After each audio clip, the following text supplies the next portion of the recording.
G'day, I'm Pete Hughes, and you've clicked on the Reach Australia podcast. What we've got for you today is the first of 4 workshops on the concept of multi-site churches. International expert Wade Burnett is introducing us to the world of multi-site and his own personal experience and journey with it. Enjoy. America, right now, I would talk for about 5 minutes, even more flowery than Derek did about me. I would outdo him. I've been in the country since Wednesday, and as I've been in different meetings with churches, I've actually enjoyed watching Australians get really uncomfortable when I do that. So there's a big part of me that wants to, because I can watch Derek while that happens. But I've also sort of reacclimated to Australia and have refreshed my cultural translation ability. So I'll just say thank you, Derek. That was pretty good. At every level. So this first session, guys, just to set expectations for what we're doing, we're gonna teach a lot this first session on where this model comes from. I want you guys to have all of the nuance that's available to you in a setting like this, strengths and weaknesses. I trust you to discern what applies or doesn't from where all of this came from. I'm not intentionally not selling anything. I didn't write a book. I'm not identified with a model. And so I feel personally complete freedom to turn all this over and look at it with you in ways that might help you, or the biggest takeaway here might be this is not the approach for us, which I would celebrate as well if you get to that point of clarity. My goal when we teach at conferences is to pursue 2 kind of light bulb moments for everybody. That's what I think would be a great win. And so those won't be the same 2 for every church. But as we put all of this out there, I think that could be a pretty clear shared goal for all of us. That's the setting where I met my first Australian friend. It's the first time I met one of you guys, somebody who's in this room today, where all of this relationship began. I was teaching, or actually more observing, but teaching with somebody I'll introduce here in a minute at a conference in Florida. It was like this. We would typically go around and do what we just did and share who all's in the room. I do that for 2 reasons. One is it does, as Derek said, give me a gauge for what might be helpful to you guys. I don't want to teach on something that's not even present in the room. That's not super helpful. So it does give me a sense of what might kind of be that midpoint that's helpful to all of us. But the other thing it does is it lets you all know who's in the room. So one of the most helpful things is to find out who else in here is in a similar stage to you. And so I would encourage you, what some of your first notes need to be, if you just said, I'm exploring this, you need to have written down or at least made eye contact with where they are in the room, the other people that said, I'm just exploring this. Because linking up with somebody who's similar to the place that you are in this journey can be one of the most powerful takeaways from a conference like this, much more so than information, because then you can make phone calls all along that journey and stay connected as well as you're learning different things in different contexts. So again, just kind of take note of that, where you heard around the room somebody who's in a similar place to you. So we did that in Florida 10 or so years ago. We went around the room and asked everybody to introduce themselves and share why they were there. And there were Southern accents like mine and New York accents. And then all of a sudden from the back of the room, a very different accent, which you would all recognize. You know the actual voice, but Paul and Sue both introduced themselves, and they'd flown halfway around the world to be there. So we acknowledged that. They won the longest traveled award. We celebrated them. Paul was in a different stage of their journey at Trinity, so shared a bit of that. And I really thought I didn't expect much more to come out of that, other than it was really, really fun for us to have somebody from Australia learning about the multi-site journey in a setting like this one in the States. It was a church planting conference, Exponential. I don't know if any of you guys are familiar with that or have ever been there. For multi-site to be present at an American church planting conference was a little bit of a new development that had sort of been an adversarial relationship for a couple of years, and then at that stage, when Paul jumped in, everybody was making friends. So that was good to see. I'll talk a bit more about that too. But later on in the conference, and I'd say, guys, just picture all that comes to mind when you think of an American church conference. That's what it would have looked like. So there was like a convention hall with booths everywhere. I always joke with my friends, this is where Jesus would have gone and turned tables over because it was all about branding and all those kinds of things. And I was one of the few people that Paul knew. So he saw me walking through and he asked me, wait, do you know where I can get a cup of coffee?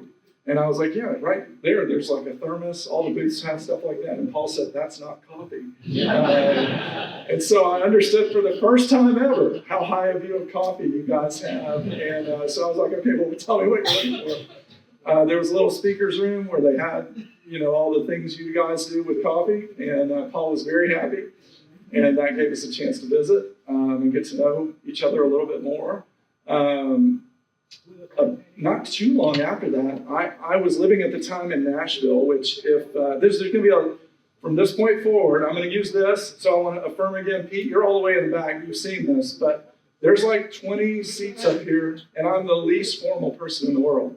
So if I'm writing on this and you can't see, please come up and get where you can see the whiteboard, or at least have somebody in your group do that. I'm going to use some markers and write some words down that I want to make sure all of you guys have. And again, this is, as we've already done with the introductions, designed to be much more conversational than just presentation oriented. I'm not going to use any slides. We'll just mostly be on here for this first session. But the opportunity, I think, for me to get connected with you guys came out of those first really kind of accidental meetings with Paul and with Sue. Nashville, if you don't know the American church, is, so Paul remembered this description. I wasn't planning to use it today, but in honor of Paul and meeting him all those years ago, I did describe Nashville way back then. The Bible Belt, everybody familiar with that? That term, mostly the American South, red states, if you're thinking politically. So if you picture the Bible Belt, Nashville is the buckle of the Bible Belt. It's the thing that holds it all together. I've also referred to it as the Jerusalem of America. It's where the headquarters of the Southern Baptist Church is. That's the largest denomination in America. It's where Christian publishing is headquartered. The Christian music industry is headquartered in America. And so, you can just sort of throw gravel up in the air, and when it lands, you'll hit Christians. And that's very different than where all of you are leading and pastoring. And I know that, but that's one of the reasons I want to share it right up front. So Scott Sanders, who had joined up with Geneva Push at that point, was coming to Nashville. They were engaged in a process of learning.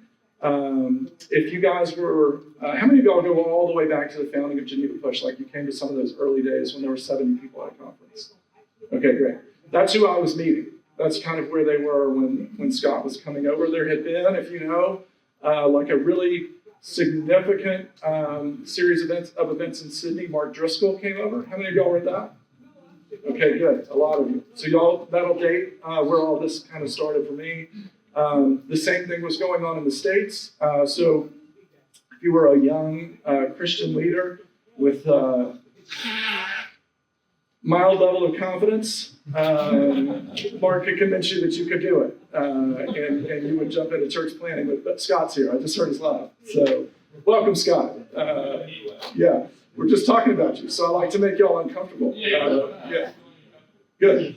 Mark had inspired both in Australia and in America really a church planting movement that was beginning among young Christian leaders, but there were some problems and some sustainability issues. That's really hard work. A lot of people were finding out that was really hard work.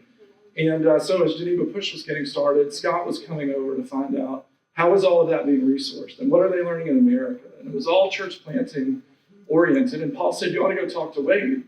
You're going to Nashville anyway to meet with some of these denominational leaders and the resources they provide. And Scott didn't really want to meet with me. It was Multisite, not church planting. So he just said, I'm going to be in Nashville if you want to get together. I was doing it kind of as a favor to Paul. I didn't know who Scott was. So we set aside the full total of 30 minutes. for our meeting at a McDonald's. That's where all of this began. And so that 30 minutes turned into kind of the whole afternoon. And the reason I share all of that, guys, is because what came out of that meeting with Scott and I in Nashville all those years ago was this idea. And it's still the same idea that's driving this first session today. Is there anything in the American multi-site journey that might be helpful to leaders in Australia when it comes to reproducing congregations? That's the question. Is there anything in the American multi-site journey that might be helpful to Australian church leaders in reproducing congregations? That's what we asked all those years ago, and that's still to this day what we're asking. What I've learned since then is sometimes. That's really the honest answer. Sometimes there are things that are very helpful. And as an example of that, I met with Hunter Bible yesterday. It was one of the most encouraging meetings for me to catch up with them and their whole staff team.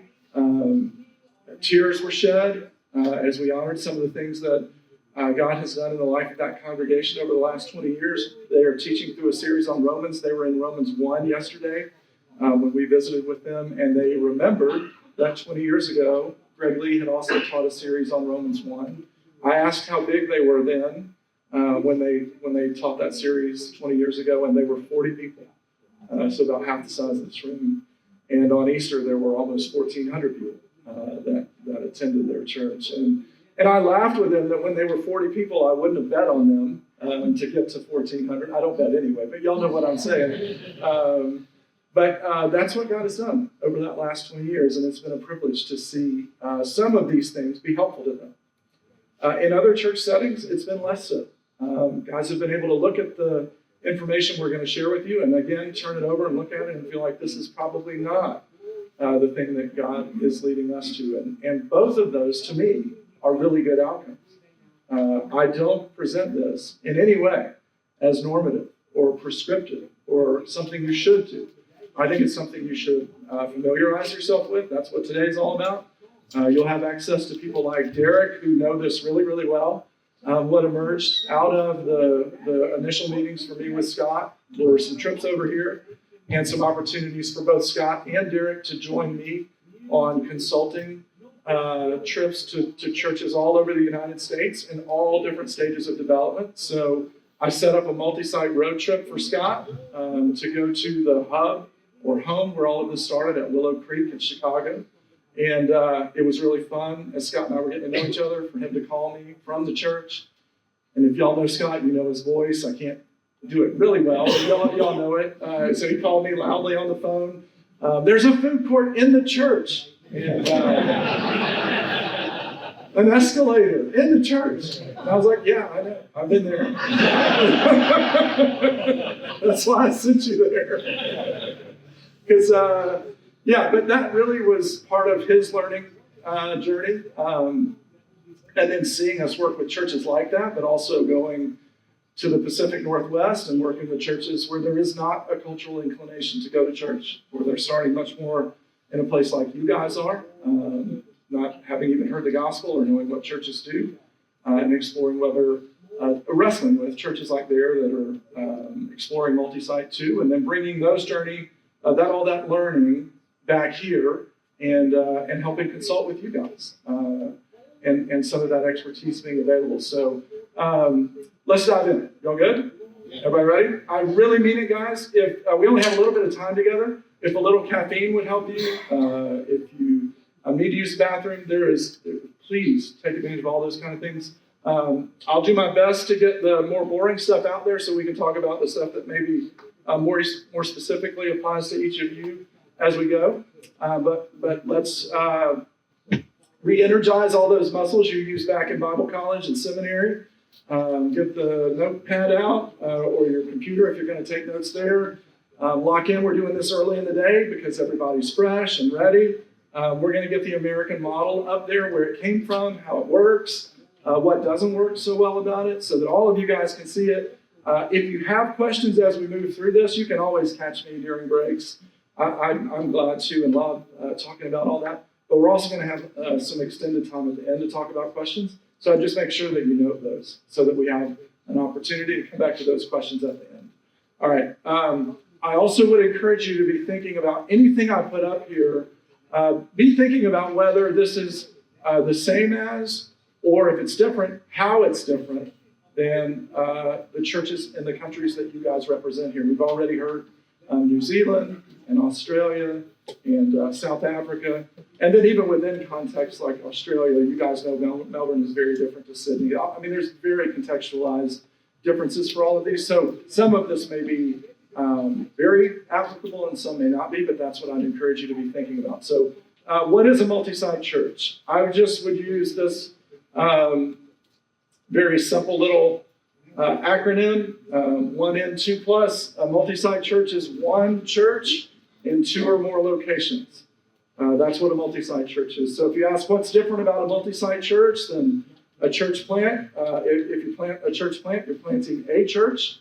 If you plant a multi-site location, you're reproducing your church. That's the difference in the two. And so what makes things your church? Well, that answer is very different in every setting too, because there are different polities represented here. There are different philosophies of ministry represented here. You know your church though. And so when you're reproducing your church, you're reproducing all those things. So how you do a budget, who has authority to hire and fire, what the name of the church is. All of those kinds of things are just little indications of what it looks like to reproduce your church. But when your church starts meeting in 2 or more locations, you're a multi-site church. So I'll give a little pop quiz. If we were meeting in this room and we had hymns, no instruments, and then young people were meeting in the next room over and they had a rock band, and all that's going on here at Gosford Presbyterian Church, are we a multi-site church? In our definition, we would say no, those are venues. Y'all might call them congregations, but that's all at the same location. So remember, it's 2 or more locations. What if it's on the other side of the parking lot? The venue's in the gym, or the student life center, what family life center that you guys have? Does that make you a multi-site church? No. No, because it's still in the same location. So how far away do you have to get to be 2 or more locations? Any thoughts? Far enough to frustrate you. All right? That's the answer. If it's a little bit difficult to get over there, like you have to deal with some traffic, or you have to get in your car and it's an annoying drive, then you're starting to get into multi-site territory. To the point that staff can't easily get back and forth between the two. Now, I'm going to skip ahead for just one thing because I want to cover this distance. Is there an ideal distance to be away from one another?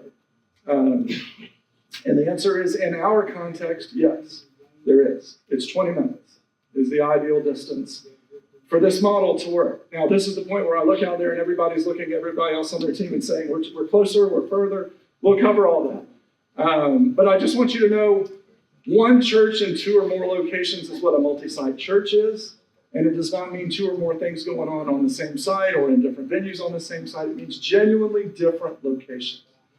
Some of those might be closer than 20 minutes, some might be further away. I heard 7 hours earlier. That's stretching the limits even of this model. So I'll be very interested to hear how that goes. But everybody good with what a multi-site church is? All right? Okay. Now I'm going to tell you where it came from and kind of how it works in our context. So we have 330 million people in the United States, and we have about 300,000 mainline denominational churches. So I can't draw at all, so I just say what I'm drawing. That's a church, okay? So we have 300,000 of these in what I would call mainline denominations. And I'm going to put a little minus sign here because for about 40 years, the numbers change depending on which denomination you're looking at, but these have been declining for generations in our context in America. There are a few exceptions, but for the most part, we see the evidence of that decline all over the country. So we see churches closing. We see, and really significant churches with historical influence in major cities. We see less people going to seminaries in these mainline denominations to the point that seminaries are closing or are moving just online. So We see all of the things that you guys have had to navigate here in different cities. We see the struggle between progressive, sort of liberal views of what the Bible teaches, or even going beyond what the Bible teaches, and efforts to retain sort of conservative, orthodox, faithful, biblical Christianity. All of that's been going on for generations. So this is, if I were, again, just describing it, we're losing ground in America, in our mainline denominations. And I do think, as I've talked with many of you over the last 10 years, that resonates with most of you. Culturally, what you're experiencing, your different denominations, it feels like we're losing ground. Churches are struggling. It's very hard to get people, young leaders, to go into this line of work in the first place. Now, what I'm going to describe next, I think is a little bit different than what you guys have experienced here. But what we experienced in the United States was the development and extreme growth of something completely new, which is the megachurch. There is a book, if you're interested in this model, and it was designed like on a whiteboard with some really gifted leaders, Rick Warren, Bill Hybels, those may be names that you're familiar with. They're the generation above me in America. So they're now you may know their individual stories too, but that would be the generation of leaders in the megachurch that are now stepping out of leadership and where succession is taking place. The book is, it's Drucker and Me. So Peter Drucker is a management consultant in America. He's Austrian, but he was a Stanford professor through a lot of this. Does that name translate here, Peter Drucker? Yeah, management guru. He wrote like 40 or 50 books. So through a businessman's connection, these guys all went to Peter Drucker and designed the megachurch. Okay, so I love to watch y'all's faces when I say American megachurch. It's always just really, really fun. That's the same reaction Scott had going to Willow Creek. But Rick Warren in Saddleback and Bill Hybels at Willow Creek became, as they implemented this model for the first time, those were the two most influential congregations or churches in America for a generation.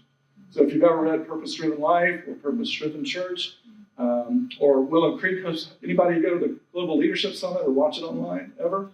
Yeah, a few of y'all. Those would have been things that everybody in America would have gone and learned from during this stage. So over this generation, there have been about 1,500 of these that have popped up all around the United States, and there are 2,000 people or more. And I'll put over here under the main line, when I should have put that in the box too, about 300 people is the average church size over here. So very different. 300 people or 2,000 people.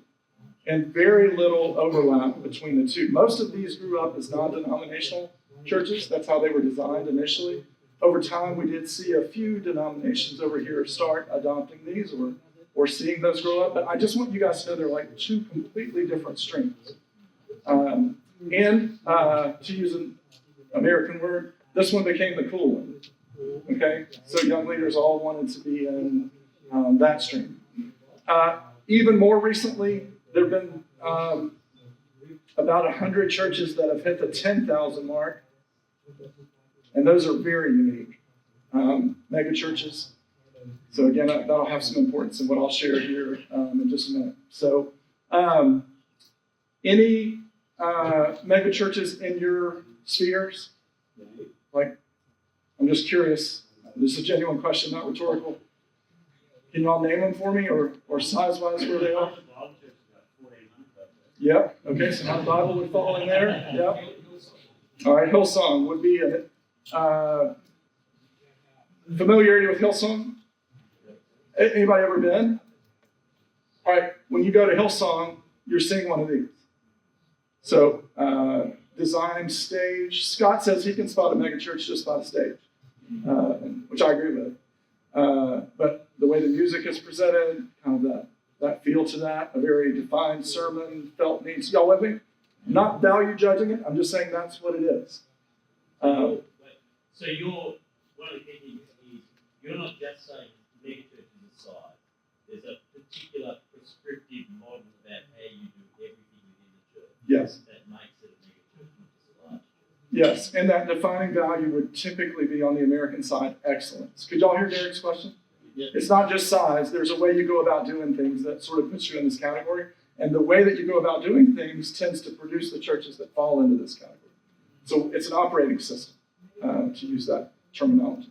And it's a very distinctive one and new one in our landscape. So what happened when this thing started emerging was people thought, and I'm going to be simplifying this just in the interest of time. There's a lot of nuance to all of this.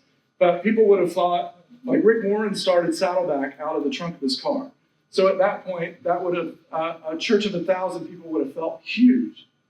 But then you end up with a church like this size coming together and you think, we should build, when we build a building, we should build one bigger than we need. We should build it for 500 people, like all of us together. And what would happen in America is we would, on the very first day, have 600 people show up. That's what happened in these models. How many of y'all have that problem?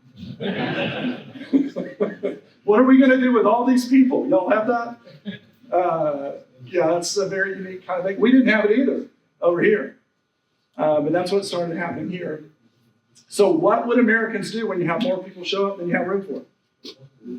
Build bigger. And that's exactly the language that was used. We built too small. We should build bigger. So then you build something that holds 1,000 people. And 1,200 people show up on the first day. So what do you do again? Build bigger. Build bigger. That pushed everything out to the greenfields and in the suburbs.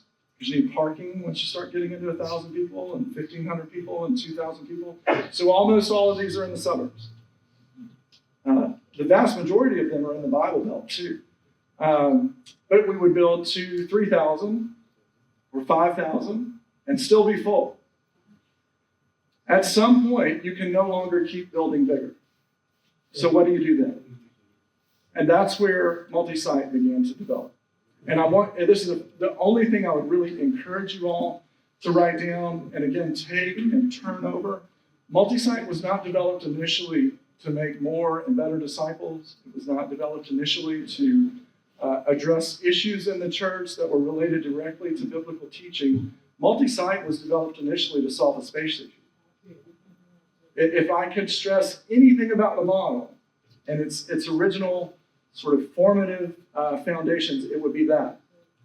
Picture very large churches, mostly in greenfield suburbs with growing subdivisions all around them, running out of room and running out of room and running out of room, and still knowing that there are more people that we can reach. And there are pastors leading these who want to reach more people. So what do? And this is where the story starts to become a little bit more personal for me. I'll connect all those dots in just a minute. But what ended up happening was this megachurch model birthed Multisite. And it's much smaller than the megachurch. Okay? And again, I can't draw, so this is not only a church, but it's a church that's supposed to look like that one. Okay? This thing in the middle has ties to both. But what you start seeing, these are around 350 people. Has been the average size of these Multisite campus launches. They're much, much smaller than the megachurches that launched them out. And this dates to 9/11. So Derek mentioned Jim Tomberlin. He was invited to go to Willow Creek, the church I mentioned earlier with Bill Hybels. I'm going to say another thing that I like to watch your faces when I say it. He was given $10 million to design this model. Okay? Y'all ever had that problem? We've already had what do I do with all these people. Now we have what do I do with all this money. So, yeah, just want to make sure we get a good gulf in there between this model and what we all deal with day to day. So Chicago, very, very large, historic American city. Willow would be one of these in the suburbs. Scott's been there, as I said earlier. It kind of looks like a college campus when you arrive. How do we reproduce that around all of Chicagoland? And there were 8 or 10 churches around the country in different stages of asking that same question. Can we launch other locations of our church in other places? And Jim invited all of them to come together at Willow on 9/11. So we always know how to date the first gathering of this movement because only about half of them were able to make it in. And they had to make the decision, do we still meet or do we go out and go back home and try to help? It was a massive event in our country. They did decide on that day to still meet. And what they learned was nobody had a single model for how to do this. But everybody so just to give you some examples, and this is where I think some of this development work that was going on then 20 years ago in America begins to apply to where you guys are today, as I've learned a little bit about the stories of the different churches you're in. None of them had the same approach on 9/11 when they got together. I want to reinforce that. None of them had the same approach. They were all doing multi-site church differently. So the largest church in America today and most influential would be Life Church. Craig Rochelle, do you all know that? So they are 28 locations across multiple states. I think on Easter this year, they had 200,000 people attend one of those locations. So massive scale, way beyond what a local church would normally be. But back in 2001, they were very, very different to that, like very different. So they had 2 locations. One was an original church plant that Craig was teaching in, and one was a church, a very large church. How many of y'all have been to America? Most of you. Anybody drive around the South? See churches with the large crosses on the interstate? Anyone? All right, good. That's a thing there, if you're not familiar with it. It's like an invitation to come to that church. When I say large, whatever you're picturing, just like double or triple it. Yeah, you see it from several cities away. A church like that asked Craig if he would adopt them. They'd gone through some real struggles and lost a pastor. And Craig's heart as a pastor, Dominic, is pastor's heart. I've been on Pastor's Heart. We're actually going to do it again. I'll promo that for Dominic as well.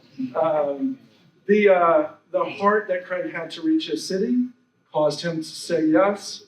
And he was doing multi-site by putting a couple 100,000 miles a year on his car, driving back and forth between the 2 sites. Has anybody done that?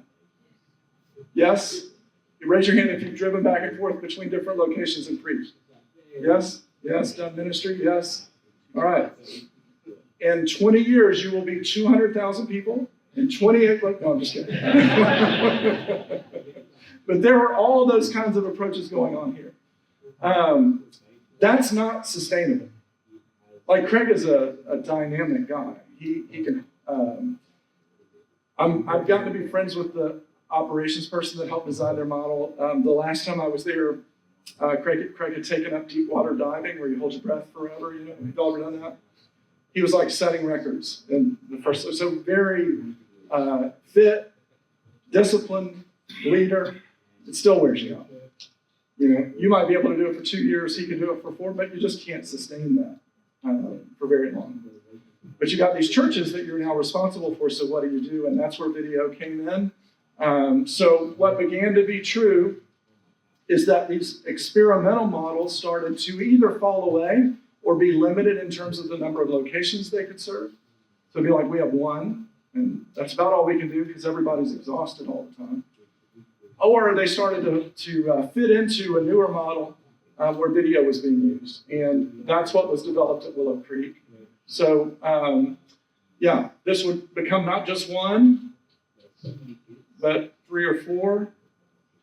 And video would be used to transmit the sermon to each of those on Sunday so that it wasn't having to be done at every one of those locations. And the guy that developed that model is Jim Tomberlin. And to this day, if you look up Jim Tomberlin on social media, Jim is one of my favorite people in the world. He's a pastor and a very, very significant voice in my own life.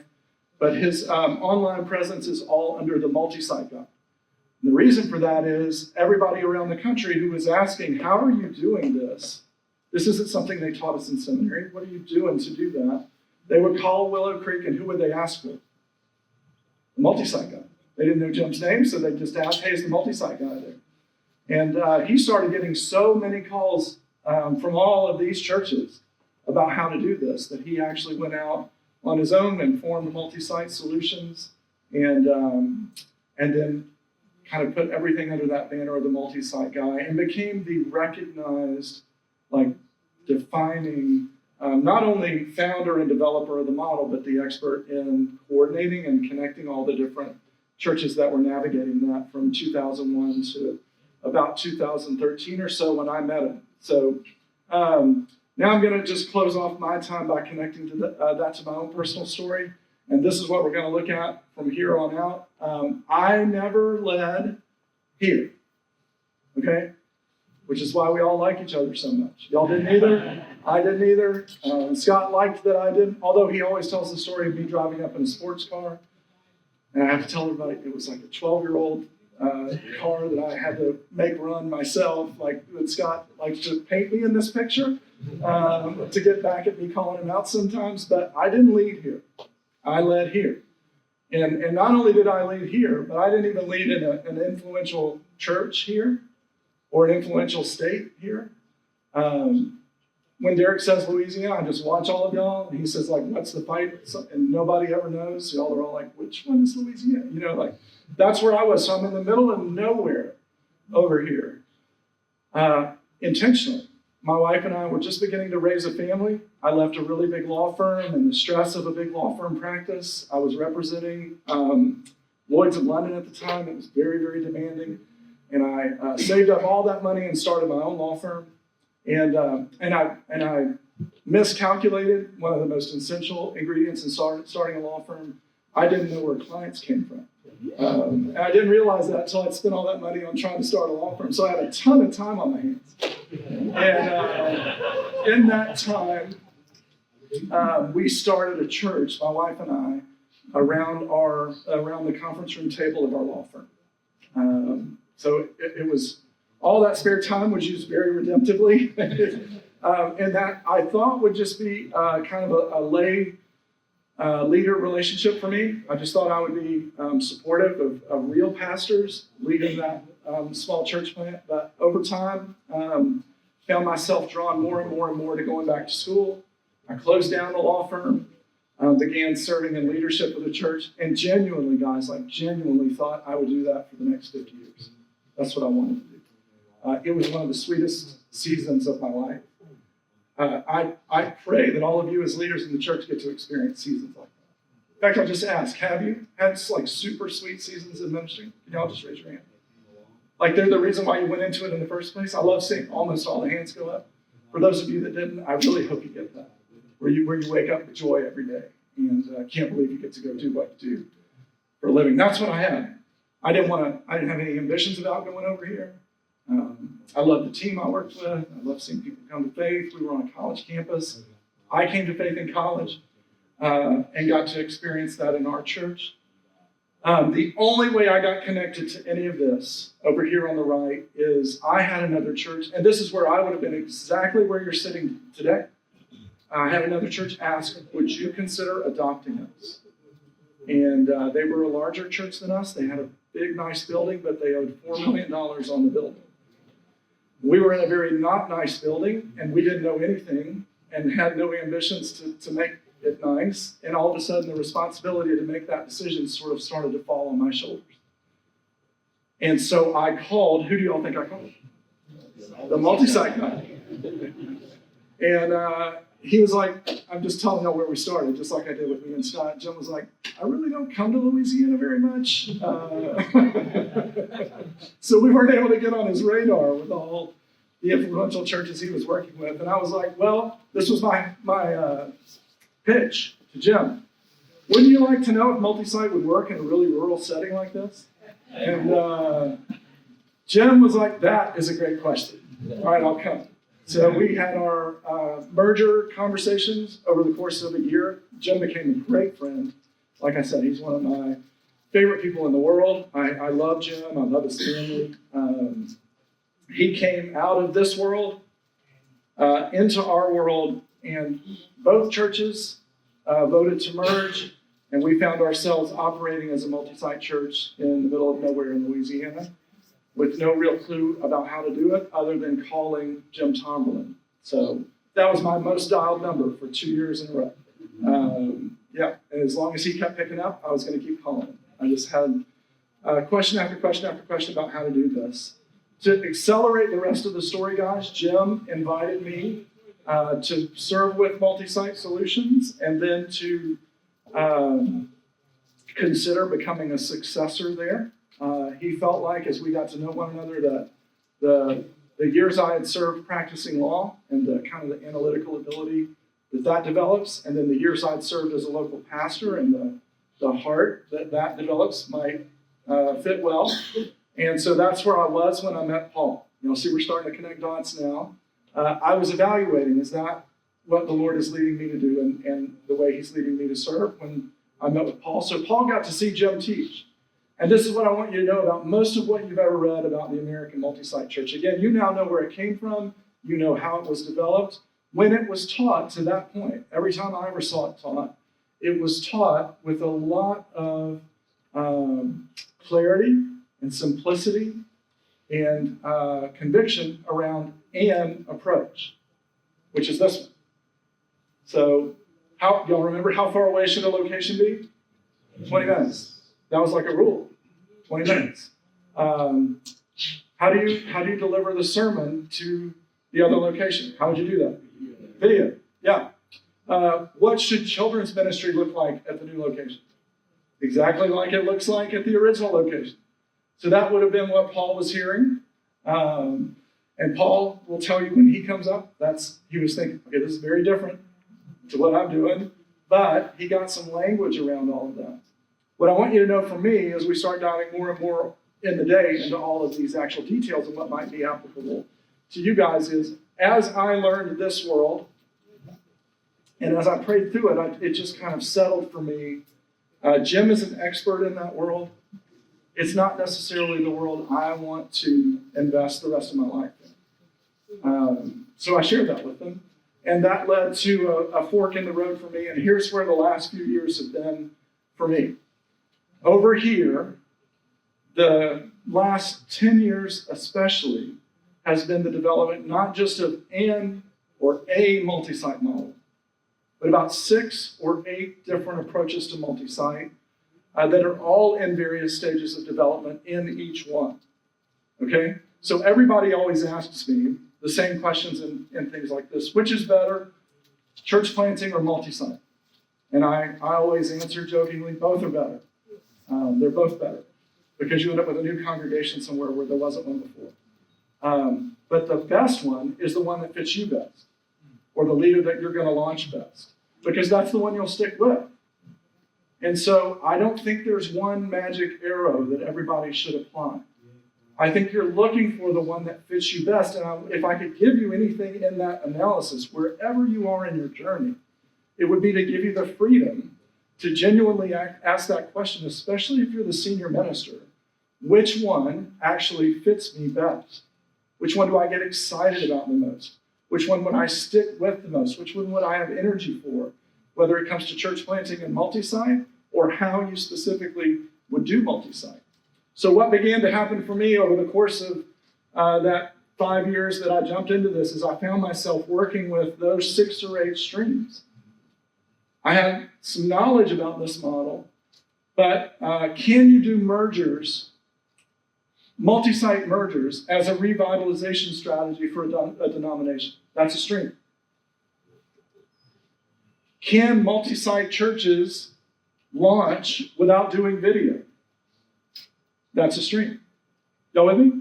Every one of these. And the answer is all yes, like you can.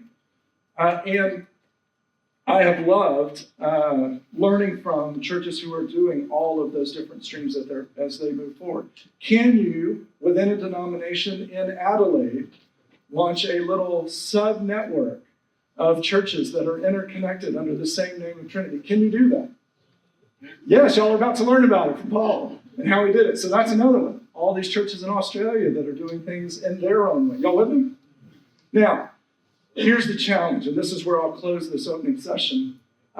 Everybody, not everybody, many people think that what they need to do is to develop their own model from scratch. If I could disabuse you of any notion, it would be that one.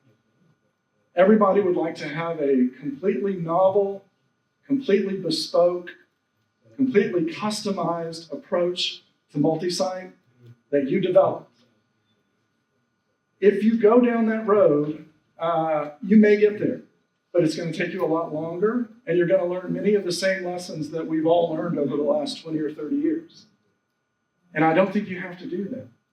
So what I would encourage you, again, whether you're talking about launching your first one, or you're looking at launching your fourth one, or you have questions about sustainability or video or any of these other kinds of things, find out what everybody else has learned over these last 20 or 30 years and how many of those lessons might apply for you.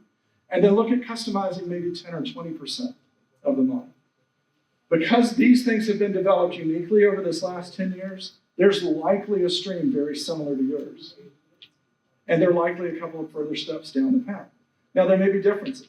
Many of these are in highly Christian contexts where people want to go to church, and you may not be. So the scale might be smaller, or the length of time it takes to do it might take longer, or the risk profile might look different. Y'all with me? But you don't have to develop your own model from scratch. You're trying to take a percentage of this whole thing and get yourself further down the road as you make these decisions. The other thing I would say and strongly recommend is to get a guide. I write that in all caps on whatever you're taking notes on. Get a guide who's been down this road before. If there's somebody in your city who's done Multisite a few stages ahead of you, get to know them really, really well. Start buying them lunches. Find out how they made the decisions they did, what they would do differently if they did it again. In this room, connect with people around the room who are in the same or just ahead of you as they evaluate these kinds of things. And failing all of that, or in addition to all of that, call Derek. So he said that was a shameless plug for Dominic earlier. I'm going to give a shameless plug for Derek. Derek and Scott know this in the Australian context better than anybody out there. They travel around to all these cities for a living and have done the same thing in America as they've learned it. That's why they set up opportunities like this, is to serve you. And so the practical decisions that you'll make all along this journey will be much more informed if you have a guide. I cannot stress that enough. There are very few people, although I celebrate it, I just acknowledge there are very few Paul Harringtons that are able to see a model emerge in their context almost completely from scratch without a guide. And so take and learn from history, which he's about to share with all of you as well. All right, my time is almost up. I need to close by sharing with you guys, this is confessional, now that we all know each other so well. I'll confess right here at the end that in my Multisite journey, I betrayed all of my principles and joined a church staff in this world. Not just in this world, but in this part of this world. All right? So that means you can just ignore everything. No, I'm just kidding. For the last 5 years, I've served on staff at McClean Bible Church in Washington, D.C. The reason that I did that is because I felt like somebody needs to give some serious time trying to answer the question of what's going to become of all of these after Rick Warren, after Bill Hybels, after Jim Tomberlin, especially when the demands of leading one of these are so taxing that very few people are actually choosing to do it. So I read a quote from Bill Hybels of what would become of Willow Creek when he's no longer there. And he said, it'll be a junior college. And that just stuck with me. Like, y'all know, does junior college translate? A school. Yeah.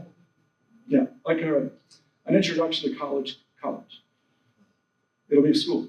And I just thought, we're going to have 1,500 churches who start putting a minus sign for the next generation if somebody doesn't tackle this. And it's been very, very taxing and challenging. I serve alongside some great leaders. Our leadership team there is David Platt and Mike Kelsey. It's one of the most strategic cities in the world in Washington, D.C. It's also one of the most challenging to do ministry because everybody in Washington, D.C. gets paid to fight with each other.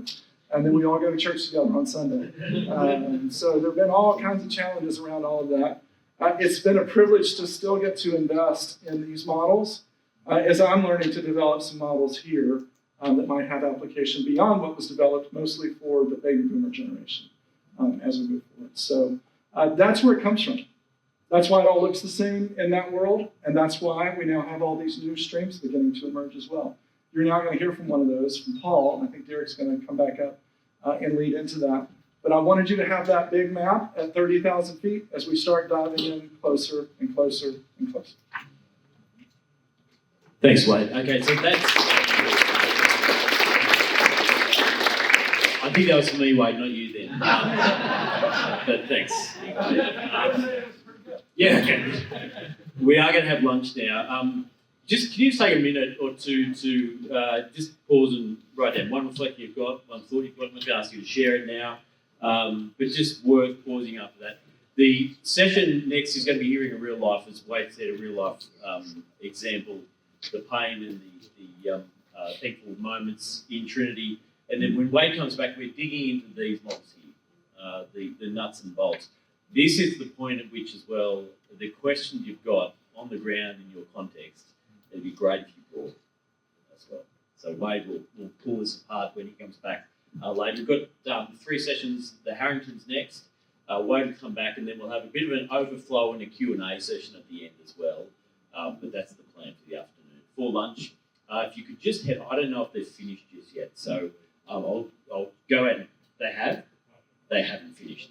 Okay. Yeah, all right. Yeah, so maybe 2 thoughts. I don't know if you can do that. 2 thoughts, not 1. But, wait. Yep. Okay, Wade's coming back. Yeah, do you want to, how about you do Q&A? Excellent, that's great. Have you got your headset? Okay. Just loud. Yeah. So when the multi-site grew out of Mega, is there a new arrow from the main line to multi-site? It's not just coming out of Mega anymore, so the culture is different in the multis? When somebody asks a question that good, I always want to just give them the mic. Yeah, you're anticipating like years of development mistakes. So yes, if we had a week and we were just diving into this model at like the most minute level of detail, I would say in a way that this model rejected this one, and it actually began to oppose one another. They actually began to adopt this one. For some reason, so to prove that, from a data standpoint, you got to 1,500 megachurches. We're now somewhere, depending on how you count them, between 5,000 or 8,000 multi-site churches. So much wider adoption. And that additional adoption is not from megachurches. They're limited in number. It's from mainline churches who see opportunities for just what you guys are evaluating, reproduction of a congregation or a location in a way that feels possible when this did not. This feels impossible to a lot of the churches here because of the level of investment you need. And also the church governance, church polity is not super friendly to see all the things happen that you need to do here. It's like property prohibitive for a lot of cities. This feels a lot more possible. So yes, much, much, much wider adoption. Great question. Is there any correlation between that group starting to do it and the variety of models of it? Yes, direct correlation. Because what you begin to get, this shares a starting point and a journey that's very recognizable. This is as diverse as you can get. And so when they start to dive into how to do this, you get convictions like I get here, like, well, we want to do multi-site, but we're not doing video. Like, don't even mention video. And so that develops its own track. We can do 1, I think, but we can't do 4. And that starts to develop its own track. You get denominational leaders who start developing pathways to help. Like, we have buildings, you have people. What if we, so that has developed its own track. Can you do this evangelistically? Not just transfer growth. That has developed its own track. Yes, you start to see, because of the different starting points and all the different philosophies, these start to look very different to one another. Also, a great question. Can you flesh out? Wait, we may be done. No. We've got about 3 minutes. That's good. 7 or 8 minutes. Okay. Can you flesh out more the 20-minute thing? Yeah. What goes wrong if you're too close? Yeah, so this developed in the original model. So if I don't give you that disclaimer of what I'm talking about, stop me. Because y'all need to know every time I answer one of these questions, am I talking about here in all these streams, or am I talking about the original model? In the original model, and again, there's a little nuance to all these that I'm just kind of not yet covering up. We'll talk some more later, but in the original model, these are a fair reproduction, but not a full reproduction of the main location. And if they're too close together, people just drive right past these and go to that one. So if you put it 5 minutes away, it's like, the children's ministry is way better. There's way more kids my age in the student ministry there, and they go past these. If you put it 60 minutes away, then everybody here struggles to even stay connected. And so you start stretching the one church idea, especially on the first launch, to the point that it can get really, really strained to even get everybody together for a staff meeting when you're that far away all week. And so, now all of that in new technologies and new approaches and getting better at these things. When I hear 7 hours now, I don't think, wait, we got to talk, that's impossible. I'm not trying to stop that because we've actually seen that work too. But you have to commit to some things for it to stay one church. That distance will work against. So there need to be some really clear strategies there. So too close is an issue and too far away is an issue. And I'll just say in America, I'd be curious to know what this is in y'all cities. 20 minutes is about how far we'll drive without getting annoyed. So, when you start having to drive an hour somewhere, a lot of Americans won't do it. Or you have to sit in traffic for 40 minutes. But on a Sunday morning, a 20-minute drive feels very easy and doable. So that's a factor too. Yes? Wade, you mentioned exponential before. They talk a lot about microchurch and that Yeah. kind of thing. So in terms of multi-site, what size are we talking? The microchurch plans count as part of multi-site in your thinking? It's a great question. So I'm going to struggle to get all this in 4 minutes. But the question was about microsites and how those might count or not count. Is anybody here doing microsites? What's microsite? Okay, that's why I said 4 minutes might be a stretch. We may ought to talk about that one off because I want to do things that help the whole group. Yeah.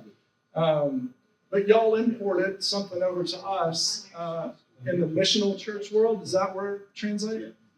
And that does have some application. There is a stream of missional multi-site that I think we could talk about more too. Yep. Last one. What's the advantage of long-term multi-site as opposed to becoming a multi-church? A multi-church? Yeah, so that'll be the third session. You can do, again, guys, when y'all ask me questions like, can you do X? My answer is always going to be yes. So can you do multi-site as long-term church planting? Yes. What I said to one of the churches that's here in this room when I met with them this week is, think of your kids. Do you have kids? You're always better to start with the curfew earlier and move it later than start with it later and try to move it up. The same thing's true with autonomy. You're always much better to start with a closer relationship with more authority in the sending congregation and then release that over time than you are to start very free and released and then ever try to pull that back. One way it has almost no tension and it feels like freedom and empowerment, and the other way feels like you're grounded. I had all this freedom before and now I can't make decisions. So the lessons like that are really, really specific. But we'll talk more about multi-church and multi-site in the third session. All right, I think. Well, here's the situation. We've got more people on this site than we had initially anticipated. So just put your hand up if you didn't register. No, don't do that. It's great you were here. It warms my heart, the fact that is the problem. It also means there are not quite as many lunches here, and so we're doing the equivalent of a Macca's run at the moment. It's not Macca's, we're just going to get some more food. So we've probably got 5 more minutes if you can hang in. Do you want to pick Wade's brains for another 5 minutes? Is that all right? Okay, let's do that. All right. And then food will arrive. Okay. All right, so I'll just come back to that question, and again, I'll preview the third session, but multi-site in this model originally was very high control. This church made the decisions about what all these would look like. Multi-site in some of these different expressions, control looks very different as well, and you start to get words like multi-church, because this doesn't exist. And different polities affect those relationships in different ways. Yes, I think his hand was up first, Jack. I think my question relates to that, but do you see the multi-site model as the ultimate aim being that the multi-site is long-term, or is it a step on the way to independence? separate churches? Y'all are asking great questions. I mean, I'm genuinely, yeah, great question. There's two things that I would consider on that. The harder the location is where you're launching, the more inclined I would be for it to stay very closely connected to the sending church. The higher the degree of difficulty. So the more missional in the sense that it feels, the more you'll need that support. And I would say even to the degree that you might not ever talk about it being released. You might be thinking that as the leader, but I don't know that I would even introduce it into the conversation if it's in a difficult setting or if it feels especially difficult for your church. That's one. Number two is there is such a thing to me as just a very gifted leader. And you guys can spot them when they're young.